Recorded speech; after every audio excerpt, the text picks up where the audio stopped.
சின்ன மருமகள் சீரியலில் பார்த்தீங்கன்னா சேதுவுக்கும் ஐஸ்வர்யாவுக்கும் கல்யாணம் ஆகிடுது. பாட்டி குழந்தைய எடுத்துன்னு வர்றதுக்குள்ளே அப்போ தான் பார்த்தீங்கன்னா அந்த குழந்தைய அங்கே வச்சுட்டு திரும்பி பார்க்காம போயிடுறாங்க. குழந்தைய பார்த்து சேது பார்த்தீங்கன்னா வேகமாக வந்து அந்த குழந்தைய தூக்குறாங்க. ஐஸ்வர்யா பார்த்தீங்கன்னா எதுக்கு மாமா நீங்கள் அந்த குழந்தைய எடுக்கிறீங்க, நம்ம 2 பேருக்கும் கல்யாணம் ஆயிடுச்சு, நீங்கள் வச்சிடுங்க அந்த குழந்தைய அப்படின்ற மாதிரி சொல்கிறாங்க. அப்போ சேது பார்த்தீங்கன்னா இது என்னோட குழந்தை, என்னோட ரத்தம், இதுக்கு இனிமேல் நான் தான் அதை வளர்க்க போகிறேன் அப்படின்ற மாதிரி சொல்கிறாங்க. அதுக்கு ஐஸ்வர்யா பார்த்தீங்கன்னா அப்போ என்ன எதுக்கு நீங்கள் கல்யாணம் பண்ணிக்கினீங்க அப்படின்னு சொல்லி கேட்குறாங்க. இந்த குழந்தைய நம்ம எத்தனை போய் ஆசிரமத்தில் விட்டுறலாம் அப்படின்ற மாதிரி சொல்கிறாங்க. அப்போ சேது பார்த்தீங்கன்னா ஐஸ்வர்யாவை கன்னத்திலே ஓங்கி ஒரு அறையிறாங்க. இது என்னோட ரத்தம், இனிமேல் நான் தான் வளர்ப்பேன் அப்படின்னு சொல்லிட்டு அவங்க பார்த்தீங்கன்னா வீட்டுக்கு எடுத்துன்னு போயிடுறாங்க. எல்லாரும் பார்த்தீங்கன்னா மண்டபத்துலேருந்து வீட்டுக்கு வந்துடுறாங்க.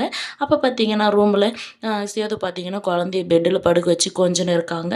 இங்கே நைட் பார்த்தீங்கன்னா ஐஸ்வர்யாவை ஃபஸ்ட் நைட்டுக்கான ஏற்பாடெல்லாம் பண்ணி உள்ளே அனுப்புகிறாங்க. உள்ளே வந்து ஐஸ்வர்யா பார்த்தீங்கன்னா லைட் போடுறாங்க.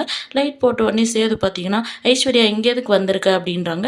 என்னது இங்கே எதுக்கு வந்திருக்குன்னு சொல்லி கேட்குறீங்க, இன்றைக்கி நமக்கு என்ன இன்றைக்கி தான் கல்யாணம் ஆகிருக்கு அப்படின்னு சொல்கிறாங்க.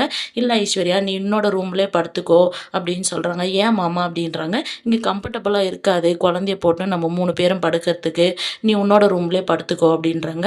ஏன் மாமா குழந்தைய நம்ம தொட்டிலில் போட்டுடலாம், நம்ம 2 பேரும் பெட்டில் படுத்துக்கலாம் அப்படின்ற மாதிரி சொல்கிறாங்க. இல்லை குழந்தைய கூட நான் படுத்துக்கிறேன், நான் குழந்தைய பெட்டு மேலே படுக்க வச்சுக்கிறேன், நீ உன்னோட ரூமுக்கு போ அப்படின்றாங்க. என்ன மாமா இதெல்லாம் அப்படின்றாங்க.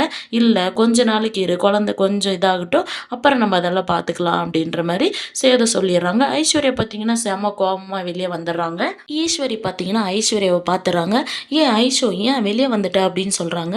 இல்லை இல்லை ஆண்டி, அவர் குழந்தைய பெட்டில் போட்டு படுத்துப்பேன்னு சொல்கிறாங்க, என்ன உன்னோட ரூம்லேயே படுத்துக்கோன்னு சொல்லிட்டாங்க, எல்லாம் கொஞ்ச நாள் கழித்து பார்த்துக்கலான்னு சொல்லிட்டாங்க ஆண்டி அப்படின்றாங்க.